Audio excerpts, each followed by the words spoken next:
নমস্কার, আমি গল্প পাঠে মৌ। গল্প পাঠ যদি আপনাদের ভালো লেগে থাকে তাহলে অবশ্যই চ্যানেলটিকে লাইক, শেয়ার ও সাবস্ক্রাইব করে পাশে থাকবেন এবং আপনাদের মূল্যবান মতামত কমেন্টে জানাবেন। আজকে আপনারা শুনছেন শ্রদ্ধেয় বিভূতিভূষণ বন্দ্যোপাধ্যায়ের উপন্যাস ইছামতী। খোকার জন্মতিথিতে রামহরি চক্রবর্তী এলেন ভবানীর বাড়িতে, সঙ্গে তাঁর দুটি ছেলে। সঙ্গে নিয়ে এলেন খোকনের জন্য স্ত্রীর প্রদত্ত সরু ধানের খই ও ক্ষীরের ছাঁচ। ভবানীর বাড়ির পশ্চিম পোতার ঘরের দাওয়ায় মাদুর বিছানো রয়েছে অতিথিদের জন্যে। বেশি লোক নয়, রামকানাই কবিরাজ, ফণী চক্রবর্তী, শ্যাম মুখুজ্জে, নীলমণি সমাদ্দার আর যতীন। মেয়েদের মধ্যে নিস্তারিণী, যতীনের স্ত্রী স্বর্ণ আর নীলমণি সমাদ্দারের পুত্রবধূ সুবাসী। ফণী চক্রবর্তী বললেন, আরে রামহরি যে, ভালো আছো? আগে হ্যাঁ, প্রণাম দাদা, আপনি কেমন? আর কেমন, এখন বয়স হয়েছে, গেলেই হলো। বুড়োদের মধ্যে আমি আর নীলমণি দাদা এখনো ভালোই আছি এবং টিকে আছি। আর তো একে একে সব চলে গেল। দাদার বয়স হলো কত? এই 69 যাচ্ছে। বলেন কি, দেখলি তো মনে হয় না, এখনো দাঁত পড়েনি। এখনো আধসের চালির ভাত খাবো, আধ কাঠা চিড়ের ফলার খাবো, আধখানা পাকা কাঁঠাল এক জায়গায় বসে খাবো। দুবেলা 2.5 সের দুধ খাই, এখনো খেয়ে হজম করি। সেই খাওয়ার ভোগ আছে বলে এখন এমনটা শরীর রয়েছে, নইলে। আচ্ছা, একটা কথা বলি রামহরি, সেদিন কি কাণ্ডটা করলে তোমরা? আংরালি আর গদাধরপুরীর বাউনদের কি একটা কাণ্ডজ্ঞান নেই? নেমন্তন্ন করেছে বলে এই পাতাপাতি হবে যে শুদ্ধুর বাড়ি? ছি ছি, ব্রাহ্মণ তো গলায় পইতে রয়েছে তো। নাই বা হলো কুলীন, কুলীন সকলে হয় না, কিন্তু মান অপমান জ্ঞান সবার থাকা উচিত। কথাগুলোতে নীলমণি সমাদ্দার বড় অস্বস্তি বোধ করতে লাগলেন। তার স্ত্রী ও পুত্রবধূও সেদিন যে বেশি রাত্রে লুকিয়ে ওদের বাড়ি গিয়ে ভোজ খেয়ে এসেছে, এ কথা প্রকাশ না হয়ে পড়লেই বড় মুশকিল। কিন্তু ভগবানের ইচ্ছেই ঠিক সেই সময় ভবানী বাড়ুজ্যে এসে ওদের খাবার জন্য আহ্বান করলেন। কথা চাপা পড়ে গেল। ক্ষত্রিয় ব্রাহ্মণ রামহরি চক্রবর্তীর সঙ্গে এক পংক্তিতে বসে ফণী চক্রবর্তী ও এরা খাবেন না, অন্য জায়গায় পিঁড়ি পেতে বসিয়ে খাওয়ানো হলো। এবং শুধু তাই নয়, খোকাকে তার জন্মদিনের পায়েস খাওয়ানোর ভার পড়ল তাঁর উপর। রামহরি চক্রবর্তীর পাশেই খোকার পিঁড়ি পাতা। ঘোমটা দিয়ে তিলু ওদের দুজনকে বাতাস করতে লাগলো বসে। রামহরি বললেন, তোমার নাম কি দাদু? খোকা লাজুক সুরে বললে, শ্রী রাজেশ্বর বন্দ্যোপাধ্যায়। কি পড়ো? এবার উৎসাহ পেয়ে খোকা বললে, হরু গুরুমশাইয়ের পাঠশালায় পড়ি। কলকাতায় থাকে শম্ভু দাদা, তার কাছে ইংরেজি পড়তে চেয়েছি, সে শেখাবে বলেছে। বাহ বাহ, এইটুকু ছেলে নাকি ইংরেজি পড়বে? তবে তো তুমি দেশের হাকিম হবা। বেশ দাদু, বেশ। হাকিম হওয়ার মতো চেহারাখানাই বটে। মা বলেছে আপনি আর কিছু নেবেন না? না না, যথেষ্ট হয়েছে। 3 বার পায়েস নিয়েছি, আবার কি? বেঁচে থাকো দাদু। বামুন ভোজনের দালাল রামহরি চক্রবর্তীকে এমন সম্মান কেউ দেয়নি কুলীন ব্রাহ্মণের বাড়িতে। বিদায় নিয়ে যাবার সময়ে রামহরি তিলুকে প্রণাম করে বললেন, চলি মা, চেরোটা কাল মনে থাকবে। আজ যা করলে মা আমার, এ যত্ন কখনো ভুলব না। আজ বুঝলাম আপনারা এ দিগরের রামাশামার মতো লোক নন। 2 হাত 2 পা থাকলে মানুষ হয় না মা, গলায় পইতে ঝুলালি কুলীন ব্রাহ্মণ হয় না। কত কি পরিবর্তন হয়ে গেল গ্রামে। রেল খুলল চাকদা থেকে চুয়াডাঙ্গা পর্যন্ত। একদিন তিলু ও নীলু স্বামীর সঙ্গে আড়ংঘাটায় ঠাকুর দেখতে গেল জ্যৈষ্ঠ মাসে। ওরা গরুর গাড়ি করে চাকদা পর্যন্ত এসে গঙ্গা স্নান করে সেখানে রেঁধে বেড়ে খেলে। সঙ্গে খোকা ছিল, তার খুব উৎসাহ রেলগাড়ি দেখবার। শেষকালে রেলগাড়ি এসে গেল। ওরা সবাই সেই পরমাশ্চর্য জিনিসটিতে চড়ে গেল আড়ংঘাটা। ফিরে এসে বছরখানেক ধরে তার গল্প আর ফুরোয় না ওদের কারো মুখে। খোকা এদিকে পাঠশালার পড়া শেষ করলে। ভবানী একদিন তিলুর সঙ্গে পরামর্শ করলেন ওকে ছাত্রবৃত্ত পড়িয়ে মুক্তারি পড়াবেন না টোলে সংস্কৃত পড়তে দেবেন। মুক্তারি পড়লে সতীশ মুক্তারের সঙ্গে পরামর্শ করা দরকার। তিলু বললে, নীলুকে ডাকো। নীলুর আর সে স্বভাব নেই, এখন সে পাকা ঘিন্নি। সংসারের সব কাজ নিখুঁতভাবে খুঁটিয়ে করতে ওর জুড়ি নেই। সে এসে বললে, টুলুকে জিজ্ঞাসা করো না, আহা কী সব বুদ্ধি। টুলুর ভালো নাম রাজেশ্বর। সে গম্ভীর স্বভাবের ছেলে, চেহারা খুব সুন্দর, যেমন রূপ তেমনি বুদ্ধি। বাবাকে বড় ভালোবাসে, বিশেষ পিতৃভক্ত। সে এসে হেসে বললে, বাবা বলো না, আমি কি জানি, আর ছোট মা তো কিছুই জানেই না। কলের গাড়িতে উঠে সেদিন দেখলে না, পান সাজতে বসলো। রানাঘাট থেকে কলের গাড়ি ছাড়লো তো টুক করে এলো আরামঘাটা। আর ছোট মার কি কষ্ট, বললে দুটো পান সাজতে সাজতেই গাড়ি এসে গেল 3 কোষ রাস্তা। হি হি। নীলু বললে, তা কি জানি বাবা, আমরা বুড়ো সুড়ো মানুষ, চাকদাতে আগে আগে গঙ্গা স্নান করতে যেতাম পানের বাটা নিয়ে, পান সাজতে সাজতে। অমন হাসতে হবে না তোমারে। আমি অন্যায় কি বললাম? তুমি কি জানো পড়াশুনোর? মা তবুও সংস্কৃত পড়েছে কিছু কিছু, তুমি একেবারে মুখ্যু। তুই শেখাস আমায় খোকা। আমি শেখাবো? এই বয়সে উনি ক খ অ আ, ভারী মজা। তোরে ছানার পায়েস খাওয়াবো বেলা।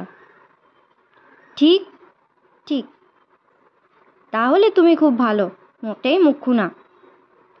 ভবানী বললে, আহ এই টুলু, এসব এখন রাখো, আসল কথার জবাব দে। তুমি বলো বাবা, কী ইচ্ছে তোমার? এই সময় নীলু আবার বললে, ওকে মুক্তারি টোক্তারি করতে দেবেন না, ইংরেজি পড়ানোকে কলকাতায় পাঠাতেই হবে। ওই শম্ভু দেখো কেমন করেছে কলকাতায় চাকরি করে, তার চেয়ে কম বুদ্ধিমান কি টুলু? ভবানী বাড়ুজ্জে বললেন, কি বলো খোকা? ছোট মা ঠিক বলেছে, তাই হোক বাবা। মা কি বলো, ছোট মা ঠিক বলেনি? নীলু অভিমানের সুরে বললে, কেন মুখ খুঁজে, আমি আবার কি জানি? টুলু বললে, না ছোট মা, হাসি না, তোমার কথাটা আমার মনে লেগেছে। ইংরেজি পড়তে আমারও ইচ্ছে, তাই তুমি ঠিক করো বাবা, ইংরেজি শেখাবে কে? নীলু বললে, তা আমি কি করে বলবো, সেটা তোমরা ঠিক করো। তাই তো, কথাটা ঠিক বলেছে খোকা, ইংরাজি পড়বে কার কাছে খোকা? গ্রামে কেউ ইংরাজি জানে না, কেবল ইংরাজি নবী শম্ভু রায়। সে বহুকাল থেকে আমুটি কোম্পানির হৌসে কাজ করে, সাহেব সুবোধের সঙ্গে ইংরেজি বলে। গাঁয়ে এজন্য তার খুব সম্মান। মাঝে মাঝে অকারণে গাঁয়ের লোকদের সামনে ইংরেজি বলে বাহাদুরি নেবার জন্য। তিলু হেসে বললে, এই খোকা, তোর শম্ভু দাদা কেমন ইংরেজি বলে রে? খোকা বললে, ইট সেট মাঠ ফুট, ইট শুনটু ফুট ফিট। ভবানী বললেন, বারে কখন শিখলি এত? টুলু বললে, শুনে শিখেছি, বলে তাই শুনি কি না, যা বলে সেরকম বলি। ভবানী বললেন, সত্যি ঠিক ইংরাজি শিখেছে, দেখো কেমন বলছে। নীলু বললে, সত্যি ঠিক বলছে তো? তিনজনে খুব খুশি হলো খোকার বুদ্ধি দেখে। খোকা উৎসাহ পেয়ে বললে, আমি আরও জানি, বলবো বাবা? সিট এ হিপ সিট ফুট এফট আই মায়। ও বাবা, এ দুটো কথা খুব বলে, আয় আর মায়। সত্যি বলছি বাবা। নীলু অবাক হয়ে ভাবলে, কি আশ্চর্য বুদ্ধিমান তাদের খোকা। প্রসন্ন চক্রবর্তী নীলকুঠির চাকরি যাওয়ার পরে 2 বছর বড় কষ্ট পেয়েছে। আমিনের চাকরি জোটানো বড় কষ্ট। বসে বসে সংসার চলে কোথা থেকে। অনেক সন্ধানের পর বর্তমান চাকরিটা জুটে গিয়েছে বটে, কিন্তু নীলকুঠির মতো অমন সুখ আর কোথায় পাওয়া যাবে চাকরির। তেমন ঘরবাড়ি, তেমন পশার প্রতিপত্তি দেশি জমিদারের কাছারিতে হবে না, হতে পারে না। 4 বছর তবু কাটল এদের এখানকার চাকরিতে। এটা পাল এস্টেটের বাহাদুরপুরের কাছারি। সকালে নায়েব ঘনশ্যাম চাকলাদার পালকি করে বেরিয়ে গেলেন চিতলমারির খাস খামারের তদারক করতে। প্রসন্ন আমিন একটু হাঁপ ছেড়ে বাঁচল। এরা নতুন মনিব, অনেক বুঝে চলতে হয় এদের কাছে। আর সে রাজারাম দেওয়ানও নেই, সে বড় সাহেবও নেই। নায়েবের চাকর রতিলাল নাপিত ঘরে ঢুকে বললে, ও আমিনবাবু, কি করছেন? বসে আছি। কেন? নায়েববাবুর হাঁসটা এদিকে এলো, দেখেছেন? দেখিনি। তামাক খাবেন? সাজ দেখি একটু। রতিলাল তামাক সেজে নিয়ে এলো। সে নিজে নিয়ে না এলে নায়েবের চাকরকে হুকুম করার মতো সাহস নেই প্রসন্ন চক্রবর্তীর। রতিলাল বললে, আমিনবাবু, সকালে তো মাছ দিয়ে গেল না গিরে জেলে? দেবার কথা ছিল।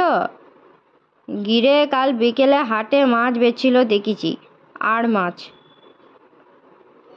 রোজ তো দেয়, আজ এলো না কেন কি জানি। নায়েব মশাই মাছ না হলে ভাত খেতে পারেন না মোটে। দেখি আর খানিক, যদি না আনে জেলে পাড়ার পানে দৌড়িতেই হবে মাছের জন্যই। রতিলালের ভ্যাজ ভ্যাজ ভালো লাগছিল না প্রসন্ন চক্রবর্তীর। তার মন ভালো না আজ। তাছাড়া নায়েবের চাকরের সঙ্গে বেশিক্ষণ গল্প করবার প্রবৃত্তি হয় না। আজই না হয় অবস্থার বৈগুণ্যে প্রসন্ন চক্রবর্তী এখানে এসে পড়েছে বেঘোরে, কিন্তু কি সম্মানে ও রোবদাবে কাটিয়েছে এসেছে এতকাল মোল্লাহাটির কুঠিতে, তা তো ভুলতে পারছে না সে। আপদ বিদায় করার উদ্দেশ্যে প্রসন্ন আমিন তাড়াতাড়ি বললে, তা মাছ যদি নিতে হয় এই বেলা যাও, বেশি বেলা হয়ে গেলেই মাছ সব নিয়ে যাবে এখন সোনাকালী বাজারে। যাই, কি বলেন? এখনই যাও, আর ড্রিঙ্ক করো না। রতিলাল চলে গেল এবং কিছুক্ষণ পরেই দেখা গেল সে মাছের খাড়ুই হাতে বার হয়ে গেল কাছারির হাতা থেকে। প্রসন্ন চক্রবর্তীর মন শান্ত হয়ে এলো সঙ্গে সঙ্গে। রোদে বসে তেল মেখে এইবার নিয়ে নেওয়া যাক। কাঁঠাল গাছতলায় রোদে পিঁড়ি পেতে সে রাঙা গামছা পরে তেল মাখতে বসল। স্নান সেরে এসে রান্না করতে হবে। কত বেগুন এই সময়ে দিয়ে যেত প্রজারা। বেগুন, ঝিঙে, নতুন মূলো। শুধু তাকে নয়, সব আমলাই পেত। নরহরি পেশকার তাকে সব তার পাওনা জিনিস দিয়ে বলতো, প্রসন্নদা, আপনি হলেন ব্রাহ্মণ মানুষ, রান্নাটা আপনাদের বংশগত জিনিস। আমার 2টো ভাত আপনি রেঁধে রাখবেন দাদা। সুবিধে ছিল, একটা লোকের জন্য রাঁধতেও যা, 2জন লোকের রাঁধতেও প্রায় সেই খরচ। টাকা 3-4 পড়তো 2জনের মাসিক খরচ। নরহরি চাল ডাল সবই জোগাতো। চমৎকার খাঁটি দুধটুকু পাওয়া যেত, ও দিয়ে যেত। পয়সা দিয়ে বড় একটা হয় না জিনিস কিনতে। আহা, গয়ার কথা মনে পড়ে। গয়া, গয়া ম্যাম। না, তার কথা ভাবলেই কেন তার মন ওরকম খারাপ হয়ে যায়। গয়া ম্যাম ওর দিকে ভালো চোখে তাকিয়েছিল। দুঃখের তো পারাপার নেই জীবনে। ছেলেবেলা থেকে দুঃখের পেছনে ধোঁয়া দিতে দিতে জীবনটা কেটে গেল। কেউ কখনো হেসে কথা বলেনি, মিষ্টি গলায় কেউ কখনো ডাকেনি। গয়া কেবল সেই স্বাদটা পূর্ণ করেছিল জীবনের। অমন সুঠাম সুন্দরী, একরাশ কালো চুল, বড় সাহেবের আদরিনী আয়া গয়া ম্যাম তার মতো লোকের দিকে যে কেন ভালো চোখে চাইবে, এর কোনো হেতু খুঁজে মেলে কি? তবু সে চেয়েছিল। কেমন মিষ্টি গলায় ডাকত, খুড়োমশাই, খুড়োমশাই। বয়সে সে বুড়ো ওর তুলনায়, তবু তো গয়া তাকে তাচ্ছিল্য করেনি। কেন করেনি? কেন ছলছুতো খুঁজে তার সঙ্গে গয়া হাসি মশকরা করত? কেন তাকে প্রশ্রয় দিত? কেন অমনভাবে সুন্দর হাসি হাসত তার দিকে চেয়ে? কেন তাকে নাচিয়ে ও অমন আনন্দ পেত? আজকাল গয়া কেমন আছে কে জানে। কতকাল দেখা হয়নি। বড় কষ্টে পড়েছে হয়তো, কে জানে। কত দিন রাত্রে মন কেমন করে ওর জন্য। অনেক কাল দেখা হয়নি। আমিন মশাই, মাছ পেলাম না। রতিলালের মাছের খাড়ুই হাতে প্রবেশ। সর্বশরীর জ্বলে গেল প্রসন্ন চক্রবর্তীর। মোলো যা, আমি তোমার তোমার দরের লোক বেটা, জল টানা বাসন মাজার চাকর, সমানে সমানে আজ খোশ গল্প করতে এসে একগাল দাঁত বার করে তার সঙ্গে। চেনে না সে প্রসন্ন আমিনকে? দিন চলে গিয়েছে, আজ বিষহীন ঢোঁড়া সাপ প্রসন্ন চক্রবর্তী এ কথার উত্তর কি করে দেবে? সে মোল্লাহাটির নীলকুঠিও নেই, সে বড় সাহেব সিপটনও নেই, সে রাজারাম দেওয়ানও নেই। নীলকুঠির আমলে শাসন বলে জিনিস ছিল, লোকে ভয়ে কাঁপত লাল মুখ দেখলে। এসব দিশি জমিদারের কাছারিতে ভূতের কীর্তন। কেউ কাউকে মানে? মারো 200 ঝাঁটা। বিরক্তি সহকারে আমিন রতিলালের কথার উত্তরে বললে, নীরস কণ্ঠেই বলে। রতিলাল বললে, তেল মাখছেন? নাইতে যাবেন? কি রান্না করবেন ভাবছেন? কি এমন আর, ডাল আর উচ্ছে চচ্চড়ি, ঘোল আছে। ঘোল না থাকে দেবানি, সনকা গোয়ালিনী আধ কলসি মাঠাওয়ালা ঘোল দিয়ে গিয়েছে, নেবেন? না, আমার আছে। বলেই প্রসন্ন চক্রবর্তী রতিলালকে আর কিছু বলবার সুযোগ না দিয়ে তাড়াতাড়ি গামছা কাঁধে নিয়ে ইছামতিতে নাইতে চলে গেল। কি বিপদই হয়েছে ওর সঙ্গে এখন বক বক করাও বসে বসে। খেয়ে দে আর কাজ নেই, বেটা বেয়াদবের নাজির কোথাকার। রান্না করতে করতেও ভাবেন, কতদিন ধরে সে আজ একা রান্না করছে। 20 বছর, না তারও বেশি। স্ত্রী সরস্বতী সাধনোচিত ধামে গমন করেছেন বহুদিন। তারপর থেকেই হাঁড়ি বেড়ি হাতে উঠেছে। আর নামলো কই? রান্না করলে যা রোজই রেঁধে থাকে প্রসন্ন, তার অতি প্রিয় খাদ্য।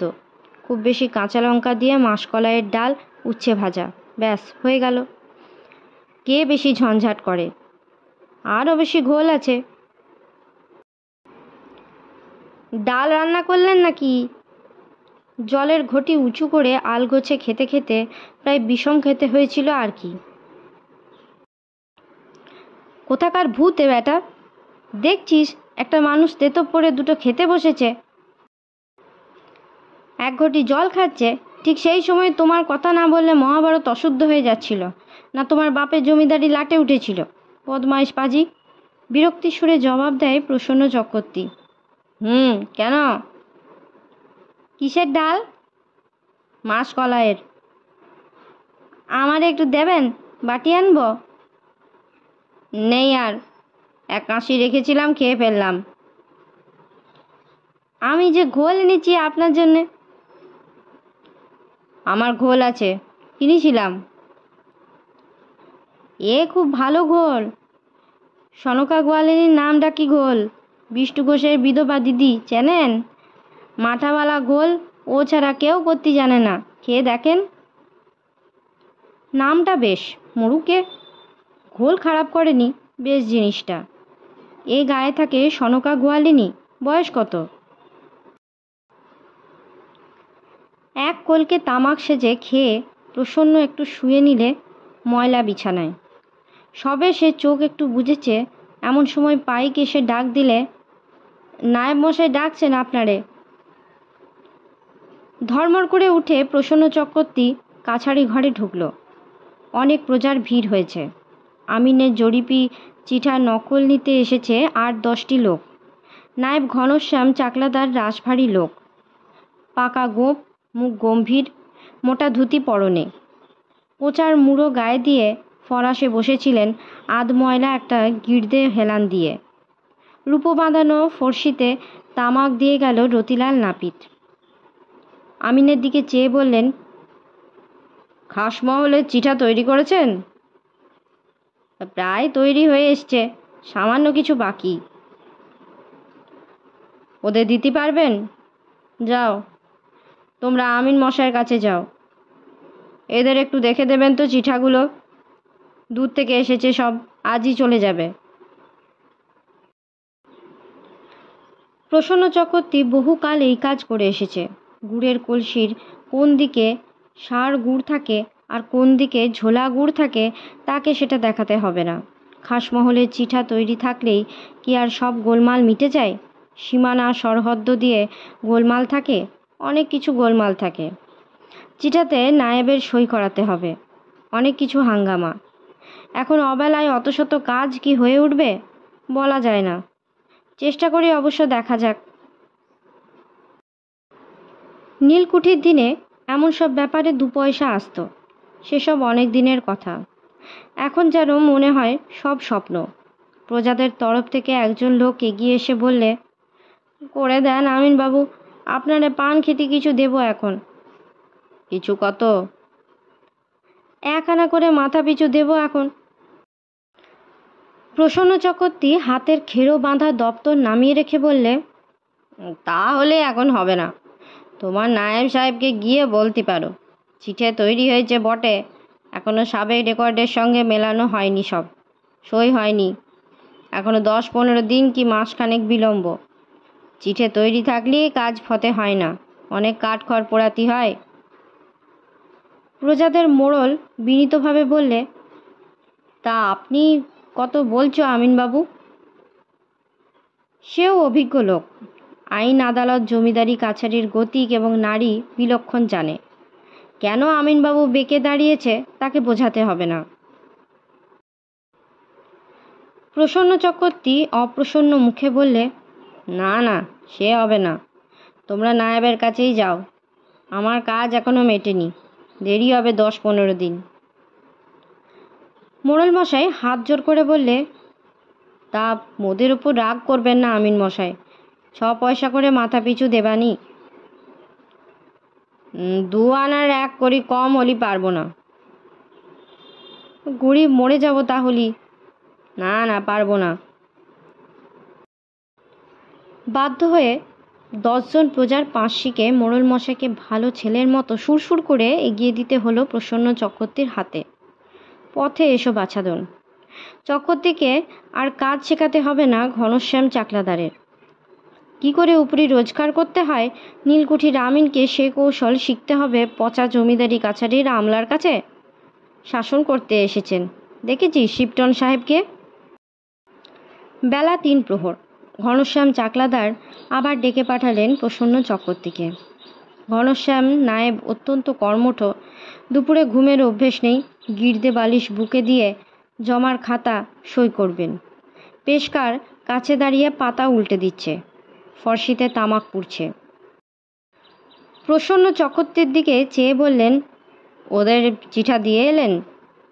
আগে হ্যাঁ। ঘোড়া চড়তে পারেন? আগে। এখনই একবার রাহাতুনপুর যেতে হচ্ছে আপনাকে। বিলাত আলী সর্দার আর ওসমান গনির মামলায় আপনি প্রধান সাক্ষী হবেন, সরেজমিন দেখে আসুন। সেখানে নকুর কপালি কাছারির পক্ষে উপস্থিত আছে, সে আপনাকে সব বুঝিয়ে দেবে। ওসমান গনির ভিটের পিছনে যে শিমুল গাছটা আছে সেটা কত চেন রাস্তা থেকে হবে মেপে আসবেন তো। চেন নিয়ে যাব?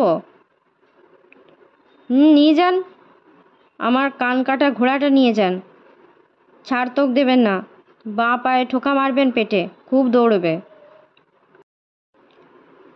এখন অবেলায় আবার চলো রাহাতুনপুর, সে কি এখানে? ফিরতে কত রাত হবে কে জানে। নকুর কপালি সেখানে সব শেখাবে প্রসন্ন চক্রবর্তীকে। হাসিও পায়, সে কি জানে জরিপের কাজের। আমিনের পিছু পিছু খোঁটা নিয়ে দৌড়ায় বড় সাহেব যাকে বলতো পিনম্যান, সেই নকুর কপালি জরিপের খুঁটিনাটি তত্ত্ব বুঝিয়ে দেবে তাকে, যে 25 বছর এক কলমে কাজ চালিয়ে এলো সাহেব সুবোধের কড়া নজরে। শালুক চিনেছেন গোপাল ঠাকুর, নকুল কপালি। ঘোড়া বেশ জোরেই চলল যশোর চুয়াডাঙ্গার পাকা সড়ক দিয়ে। আজকাল রেল লাইন এসে গিয়েছে এদিকে। ক্রোশখানেক দূর দিয়ে রেলগাড়ি চলাচল করছে। ধোঁয়া ওড়ে, শব্দ হয়, বাঁশি বাজে। একদিন চড়তে হবে রেলের গাড়িতে। ভয় করে এই বুড়ো বয়সে আবার একটা বিপদ বাঁধবে ওসব নতুন কাণ্ড কারখানার মধ্যে গিয়ে। মানিক মুখুজ্জে মুহুরী সেদিন বলছিল, চলুন আমিন মশাই, একদিন কালীগঞ্জের গঙ্গা স্নান করে আসা যাক রেলগাড়িতে চড়ে। 6 আনা নাকি ভাড়া রানাঘাট পর্যন্ত। সাহস হয় না। বড় বড় শিউলি গাছের ছায়া পথের দুধারে। শ্যামলতা ফুলের সুগন্ধ যেন কোনো বিস্তৃত অতীত দিনের কার চুলের গন্ধের মতো মনে হয়। কিছুই আজ আর মনে নেই। বুড়ো হয়ে যাচ্ছে সে, হাতও খালি। সামনে কতদিন বেঁচে থাকতে হবে, কি করে চলবে অকর্মণ্য হয়ে পড়ে থাকলে? কে দেবে খেতে? কেউ নেই সংসারে। বুড়ো বয়সে যদি চেন টেনে জমি মাপামাপির খাটাখাটুনি না করতে পারে, মাঠে মাঠে রোদে পুড়ে জলে ভিজে, তবে কে দুমুঠো ভাত দেবে? কেউ নেই। সামনে অন্ধকার, যেমন অন্ধকার ওই বাঁশঝাড়ের তলায় তলায় জমে আসবে আর একটু পরে। রাহাতুনপুর পৌঁছে গেল ঘোড়া 3 ঘন্টার মধ্যে। প্রায় 11 ক্রোশ পথ। এখানে সকলেই ওকে চেনে। নীলকুঠির আমেলে কতবার এখানে সে আর কারকুন আসত নীলের দাগ মারতে। এখানে একবার দাঙ্গা হয় দেওয়ান রাজারাম রায়ের আমলে। খুব গোলমাল হয়। জেলার ম্যাজিস্ট্রেট এসেছিলেন প্রজাদের দরখাস্ত পেয়ে। বড় মোড়ল আব্দুল লতিফ মারা গিয়েছে। তার ছেলে শামসুল এসে প্রসন্ন চক্রবর্তীকে নিজের বাড়িতে নিয়ে গেল। বেলা এখনো দণ্ডদুই আছে। বড় রোদে ঘোড়া ছুটিয়ে আসা হয়েছে। শামসুল বললে, সালাম আমিন মশাই, আজকাল কোনে আছেন? তোমাদের সব ভালো? আব্দুল বুঝি মারা গিয়েছে? কতদিন? আহা, বড্ড ভালো লোক ছিল। আমি আছি বাহাদুরপুরি। বড্ড দূর পড়ে গিয়েছে। কাজেই আর দেখাশোনা হবে কি করে বলো? তামাক খান সাজি? নকুর কাপালি কোথায় আছে জানো? তাকে পাই কোথায়? বাঁওড়ের ধারে যে খড়ের চালা আছে, জরিপির সময় আমিনের বাসা হয়েল, সেখানে আছেন ঠেকোয়। প্রসন্ন চক্রবর্তী অনেকক্ষণ থেকে কিছু একটা কথা ভাবছে। পুরনো কুঠিটা আবার দেখতে ইচ্ছা করে। বেলা পড়ে এসেছে। সন্ধ্যার দেরি নেই। মোল্লাহাটের নীলকুঠি এখান থেকে 3 ক্রোশ পথ। ঘোড়া ছুটিয়ে গেলে 1 ঘন্টা। সন্ধ্যার আগেই পৌঁছে যাবে ঘোড়া। খানিক ভেবেচিন্তে ঘোড়ায় চড়ে সে রওনা হলো মোল্লাহাটি। অনেক দিন সেখানে যায়নি। ধুঁধুল বনে হলদে ফুল ফুটেছে। জিউলি গাছের আঠা ঝরছে কাঁচা কদমার শাকের মতো। হু হু হাওয়া ফাঁকা মাঠের ওপার থেকে মরিঘাটার বাঁওড়ের কুমুদ ফুলের গন্ধ বয়ে আনছে। শেয়াকুল কাঁটার ঝোপে বেজি খসখস করছে পথের ধারে। জীবনটা ফাঁকা, একদম ফাঁকা। মরিঘাটায় সেই বড় মাঠের মতো। কিছু ভালো লাগে না। চাকরি করা চলছে, খাওয়া দাওয়া চলছে। সব যেন কলের পুতুলের মতো। ভালো লাগে না। করতে হয় তাই করা। কি যেন হয়ে গিয়েছে জীবনে। সন্ধ্যা হলো পথেই। পঞ্চমীর কাটা চাঁদ কুমড়োর ফালির মতো উঠেছে পশ্চিমের দিকে। কি করা তামাক খায় বেটারা। ওই আবার দেয় নাকি মানুষকে খেতে। কাশির ধাক্কা এখনো সামলানো যায়নি। দিগন্তের মেঘলা রেখা বন নীল দূরত্বে বিলীন। অনেকক্ষণ ঘোড়া চলেছে। ঘেমে গিয়েছে ঘোড়ার সর্বাঙ্গ। এইবার প্রসন্ন চক্রবর্তীর চোখে পড়ল দূরে উঁচু সাদা নীলকুঠিটা দীর্ঘ দীর্ঘ ঝাউ গাছের ফাঁকে ফাঁকে। প্রসন্ন আমিনের মনটা ফুলে উঠল। তার যৌবনের লীলাভূমি, তার কতদিনের আমোদ প্রমোদ ও আড্ডার জায়গা। কত পয়সা হাত ফেরতা হয়েছে ওই জায়গায়। আজকাল নিশাচরের আড্ডা। লালমোহন পাল ব্যবসায়ীর জমিদার। তার হাতে কুঠির মান থাকে? প্রসন্ন চক্রবর্তীর হঠাৎ চমক ভাঙল। সে রাস্তা ভুল করে এসে পড়েছে কুঠি থেকে কিছু দূরের গোরস্থানটার মধ্যে। দুপাশে ঘন ঘন বাগান। বিলেতি কি সব বড় বড় গাছ রবসন সাহেবের আমলে এনে পোতা হয়েছিল। এখন ঘন অন্ধকার জমিয়ে এনেছে গোরস্থানে। ওইটে রবসন সাহেবের মেয়ের কবর। পাশে ওইটে ড্যানিয়েল সাহেবের। এসব সাহেবকে প্রসন্ন চক্রবর্তী দেখেনি। নীলকুঠির প্রথম আমলে রবসন সাহেব ওই বড় সাদা কুঠিটা তৈরি করেছিল গল্প শুনেছে সে। কি বন জঙ্গল গজিয়েছে কবরখানার মধ্যে। নীলকুঠির জমজমাটের দিনে সাহেবদের হুকুমে এই কবরখানা থেকে সিঁদুর পড়লে তুলে নেওয়া যেত। আর আজকাল কেই বা দেখছে, কেই বা যত্ন করছে এই জায়গার। ঘোড়াটা হঠাৎ যেন থমকে গেল প্রসন্ন চক্রবর্তী সামনের দিকে তাকালে। ওর সারা গা ডোল দিয়ে উঠল। মনে ছিল না এইখানে আছে শিপটাউন সাহেবের কবরটা। কিন্তু কি ওটা নড়ছে সাদা মতন? বড় সাহেব শিপটনের কবরখানায় লম্বা লম্বা উলুখড়ের সাদা ফুলগুলোর আড়ালে। নির্জন কুঠির পরিত্যক্ত কবরখানা, অস্পষ্ট জ্যোৎস্নায় ঢাকা। প্রেতজনির ছবি স্বভাবতই মনে না এসে পারে না, যতই সাহসী হন আমিন প্রসন্ন চক্রবর্তী। সে ভীতিজড়িত আড়ষ্ট অস্বাভাবিক সুরে বললে, কে কেও কে গা? শিপটন সাহেবের সমাধির উলুখড়ের ফুলের ঢেউয়ের আড়াল থেকে একটি নারী মূর্তি চকিত ও ত্রস্তভাবে উঠে দাঁড়িয়ে রইল অস্পষ্ট জ্যোৎস্নায় পাথরের মূর্তির মতো। কে গা? কে তুমি? কে? খুড়োমশাই? ও খুড়োমশাই। ওর কণ্ঠে অপরিসীম বিস্ময়ের সুর। আরও এগিয়ে এসে বললে, আমি গয়া। প্রসন্নর মুখ দিয়ে খানিকক্ষণ কোনো কথা বার হলো না বিস্ময়ে। সে তাড়াতাড়ি রেপাবে পা দিয়ে নেমে পড়ল ঘোড়া থেকে। আহ্লাদে সুরে বলল, গয়া তুমি এখানে? চলো চলো বাইরে চলো এই জঙ্গল থেকে। এখানে কোথায় ছিলে? জ্যোৎস্নায় প্রসন্ন দেখলে গয়ার চোখের কোণে জলের রেখা। এর আগে সে কাঁদছিল ওখানে বসে বসে, এরকম মনে হয়। কান্নার চিহ্ন ওর চোখে মুখে চিকচিকে জ্যোৎস্নায় সুস্পষ্ট। প্রসন্ন চক্রবর্তী বললে, চলো গয়া, ওইদিকে বার হয়ে চলো। কি ভয়ানক জঙ্গল হয়ে গিয়েছে এই দিকটা। গয়া ম্যাম ওর কথায় ভালো করে কর্ণপাত না করে বললে, আসুন খুড়োমশাই, বড় সাহেবের কবরটা দেখবেন না? আসুন, আলেন যখন দেখেই যান। পরে সে হাত ধরে টেনে নিয়ে গেল। শিপটনের সমাধির ওপরে টাটকা সন্ধ্যা মালতী আর কুঠির বাগানের গাছেরই বকফুল ছড়ানো।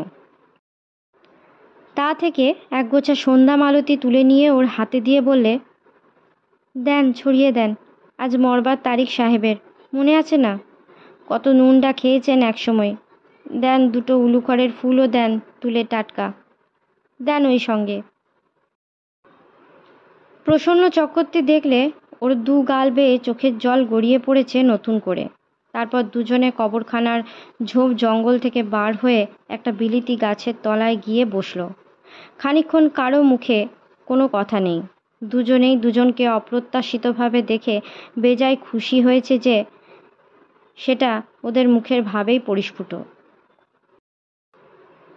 কত যুগ আগেকার পাষাণপুরীর ভিত্তির গাত্রে উৎকীর্ণ কোনো অতীত সভ্যতার দুটি নায়ক নায়িকা যেন জীবন্ত হয়ে উঠেছে আজ এই সন্ধ্যা রাতে মোল্লাহাটির পোড়ো নীলকুঠিতে রবসন সাহেবের আনিত প্রাচীন জুনিপার গাছটার তলায়। গয়া রোগা হয়ে গিয়েছে, সে চেহারাও নেই। সামনের দাঁত পড়ে গিয়েছে, বুড়ো হয়ে আসছে। দুঃখের দিনের ছাপ ওর মুখে, সারা অঙ্গে, চোখের চাউনিতে, মুখের ম্লান হাসিতে। ওর মুখের দিকে চেয়ে চুপ করে রইল গয়া। কেমন আছো গয়া? ভালো আছি। আপনি কোণে থেকে? আজকাল আছেন কোণে? আছি অনেক দূর, বাহাদুরপুরি কাছারিতে আমেনি করি। তুমি কেমন আছো তাই আগে কও শুনি। চেহারা এমন খারাপ হলো কেন? আর চেহারার কথা বলবেন না। খেতে পেতাম না যদি সাহেব সেই জমির বিলি না করে দিত আর আপনি মেপে না দিতেন। যতদিন সময় ভালো ছিল আমারে দিয়ে কাজ আদায় করে নেবে বুঝতো, ততদিন লোকে মানত, আদর করত। এখন আমারে পুজবে কেডা? উল্টে আরও হেনস্থা করে, এক ঘরে করে রেখেছে পাড়ায়। সেবার তো আপনারে বলিছি। এখনো তাই চলছে? যতদিন বাঁচবো এ সুরাহা হবে ভাবছেন খুড়োমশাই? আমার জাত গিয়েছে যে, এক ঘটি জল কেউ দেয় না অসুখে পড়ে থাকলি, কেউ উঁকি মেরেও দেখে না। দুঃখের কথা কি বলবো, আমি একা মেয়ে মানুষ, আমার জমির ধানটা লোকে ফাঁকি দিয়ে নিয়ে যায় রাত্রির বেলা কেটে, কার সঙ্গে ঝগড়া করব? সেদিন কি আমার আছে আর? প্রসন্ন চক্রবর্তী চুপ করে শুনছিল, ওর চোখে জল। চাঁদ দেখা যাচ্ছে গাছের ডালপালার ফাঁক দিয়ে। কি খারাপ দিনের মধ্যে দিয়ে জীবন তার কেটে যাচ্ছে। তারও জীবনে ঠিক ওর মতোই দুর্দিন নেমেছে। গয়া ওর দিকে চেয়ে বললে, আপনার কথা বলুন, কদিন দেখিনি আপনারে। আপনার ঘোড়া পালালো খুড়োমশাই, বাঁধুন। প্রসন্ন চক্রবর্তী উঠে গিয়ে ঘোড়াটাকে ভালো করে বেঁধে এলো বিলিতি গাছটার গায়ে, আবার এসে বসলো ওর পাশে। আজ যেন কত আনন্দ ওর মনে। কে শুনতে চায় দুঃখের কাহিনী? সব মানুষের কাছে কি বলা যায় সব কথা? এ যেন বড্ড আপন, বলেও সুখ এর কাছে। এর কানে পৌঁছে দিয়ে সব ভার থেকে সে যেন মুক্ত হবে, বললেও প্রসন্ন। হেসে খানিকটা চুপ করে থেকে বললে, বুড়ো হয়ে গিয়েছি গয়া, মাথার চুল পেকেছে, মনের মধ্যে সর্বদা ভয় ভয় করে। উন্নতি করবার কত ইচ্ছে ছিল, এখন ভাবি বুড়া বয়স, পরের চাকরিটা খায়ালি, কে এক মুঠো ভাত দেবে খেতি। মনের বল হারিয়ে ফেলেছি। দেখছি যেমন চারিদিকে, তোমার আমার রুক্ষ মাথায় এক পলা তেল কেউ দেবে না গয়া। কিছু ভাববেন না খুড়োমশাই, আমার কাছে থাকবেন আপনি। আপনার মেপে দেওয়া সেই ধানের জমি আছে, দুজনের চলে যাবে। আমারে আর লোকে এর চেয়ে কী বলবে? ডুবিছি না ডুবতে যাচ্ছি, মাথার উপরে একজন আছেন যিনি ফেলবেন না আমারে আপনারে। আমার বাবা বড্ড সন্ধানটা দিয়েছেন। আগে জানতাম কেউ নেই। চলুন আমার সঙ্গে খুড়োমশাই, যতদিন আমি আছি এ গরিব মেয়েটার সেবা যত্ন পাবেন আপনি, যতই ছোট জাত হই। এক অপূর্ব অনুভূতিতে বৃদ্ধ প্রসন্ন চক্রবর্তীর মন ভরে উঠল। তার বড় সুখের দিনেও সে কখনো এমন অনুভূতির মুখোমুখি হয়নি। সব হারিয়ে আজ যেন সে সব পেয়েছে এই জনশূন্য পোড়ো কবরখানায় বসে। হঠাৎ সে দাঁড়িয়ে উঠে বললে, আচ্ছা চললাম এখন গয়া। গয়া অবাক হয়ে বললে, এত রাত্রি কোথায় যাবেন খুড়োমশাই?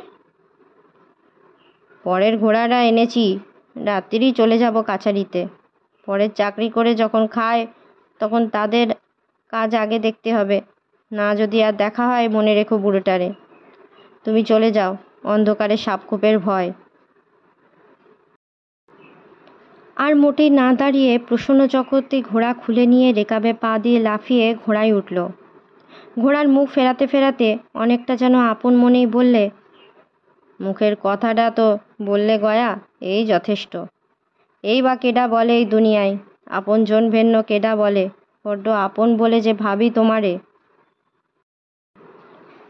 ষষ্ঠীর চাঁদ জুনিপার গাছের আড়াল থেকে হেলে পড়েছে মরিঘাটার বাঁওড়ের দিকে। ঝিঝি পোকারা ডাকছে পুরনো নীলকুঠির পুরনো বিস্তৃত সাহেব সুবোধের ভগ্ন সমাধিক্ষেত্রের বনে জঙ্গলে ঝোপেঝাড়ের অন্ধকারে। ইছামতির বাঁকে বাঁকে বনে বনে নতুন কত লতাপাতার বংশ গজিয়ে উঠল। বলরাম ভাঙনের ওপরকার সোঁদালি গাছের ছোট চারাগুলো দেখতে দেখতে কয়েক বছরের মধ্যে ঘন জঙ্গলে পরিণত হয়ে ওঠে। কত অনাবাদি পতিত মাঠে গজালো ঘেটু বন, তারপর এলো কাঞ্চনজঙ্ঘা, কুঁচকাটা, নাটা আর বনমরিচের জঙ্গল। ঝোপে ঝোপে কত নতুন ফুল ফুটল, যাযাবর বিহঙ্গ কুলের মতো কি কলকুজন। আমরা দেখেছি জলি ধানের ক্ষেতের ওপরে মুক্তপক্ষ বলাকার সাবলীল গতি মেঘ পদপীর ওপারে মৃণাল সূত্র মুখে। আমরা দেখেছি বন শিম ফুলের সুন্দর বেগুনি রং প্রতি বর্ষা শেষে নদীর ধারে ধারে। ওই বর্ষা শেষেই আবার কাশফুল উড়ে উড়ে জল সরা কাদায় পড়ে বীজ পুঁতে পুঁতে কত কাছঝাড়ের সৃষ্টি করল বছরে বছরে। কাশবন কালে সরে গিয়ে শেওড়া বন সোঁদালি গাছ গজালো। তারপরে এলো কত কুমড়ে লতা, কাটা বাঁশ, বন চালতা, দুর্ল গুলঞ্চ লতা, মটর ফলের লতা, ছোট গোয়ালে বড় গোয়ালে।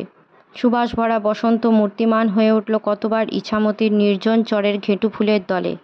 সেই ফাল্গুন চৈত্রে আবার কত মহাজনী নৌকা নোঙর করে রেঁধে খেল বনগাছের ছায়ায়। ওরা বড় গাং বেয়ে যাবে ওই পথে সুন্দরবনে মোম মধু সংগ্রহ করতে। বেনেহার মধু, ফুলপাটির মধু, গেঁয়ো, গড়ান, সুন্দরী, কেওড়া গাছের সব প্রস্ফুটিত ফুলের মধু। জেলেরা শলা জাল পাতে গলদা চিংড়ি আর ইটে মাছ ধরতে। পাঁচপোতার গ্রামের দুদিকের ডাঙাতেই নীল চাষ উঠে যাওয়ার ফলে সঙ্গে সঙ্গে বন্যে বুড়ো পিটুলি, গামার, তিত্তিরাজ গাছের জঙ্গল ঘন হলো। জেলেরা সেখানে আর ডিঙি বাঁধে না। অসংখ্য নিবিড় লতাপাতার জড়াজড়িতে আর সাঁইবাবলা, শেয়াকুল, কাঁটাবনের উপদ্রবে ডাঙা দিয়ে এসে জলে নামবার পথ নেই। কবে সাতি আর উত্তর ভাদ্রপদ নক্ষত্রের জল পড়ে ঝিনুকের গর্ভে মুক্ত জন্ম নেবে, তারই দুরাশায় গ্রামান্তরের মুক্ত ডুবুরির দল জোংরা আর ঝিনুক রূপান্তর করে তুলে রাখে ওকরা ফলের বনের পাশে। সেখানে রাধালতার হলুদ রঙের ফুল টুপটাপ করে ঝরে ঝরে পড়ে ঝিনুক রাশির ওপরে। অথচ কত লোকের চিতার ছায় ইছামতির জল ধুয়ে নিয়ে গেল সাগরের দিকে। জোয়ারে যায়, আবার ভাটায় উজিয়ে আসে। এমনি বারবার করতে করতে মিশে গেল দূর সাগরের নীল জলের বুকে। যে কত আশা করে কলা বাগান করেছিল উত্তর মাঠে, দোয়ারি পেতেছিল বাঁশের কঞ্চি চিড়ে বুনে ঘোল ডুবরির বাঁকে, আজ হয়তো তার দেহের অস্থি রোদ বৃষ্টিতে সাদা হয়ে পড়ে রইল ইছামতির ডাঙায়। কত তরুণী সুন্দরী বধূর পায়ের চিহ্ন পড়ে নদীর দুধারে, ঘাটের পথে। আবার কত প্রৌঢ়া বৃদ্ধার পায়ের দাগ মিলিয়ে যায়। গ্রামে গ্রামে মঙ্গল শঙ্খের আনন্দধ্বনি বেজে ওঠে বিয়েতে, অন্নপ্রাশনে, উপনয়নে, দুর্গাপুজোয়, লক্ষ্মী পুজোয়। সেসব বধূদের পায়ের আলতা ধুয়ে যায় কালে কালে, রূপে ধোঁয়া ক্ষীণ হয়ে আসে। মৃত্যুকে কে চিনতে পারে? গড়িয়সী মৃত্যু মাতাকে। পথপ্রদর্শক মায়ামৃগের মতো জীবনের পথে পথে পথ দেখিয়ে নিয়ে চলে সে। অপূর্ব রহস্যভরা তার অবগুণ্ঠন কখনো খোলে শিশুর কাছে, কখনো বৃদ্ধের কাছে। তেলাকুচা ফুলের দুলুনিতে অনন্তের সেই সুর কানে আসে। কানে আসে বনৌষধির কটূক্তিতে সুঘ্রাণে, প্রথম হেমন্তে বা শেষ শরতে।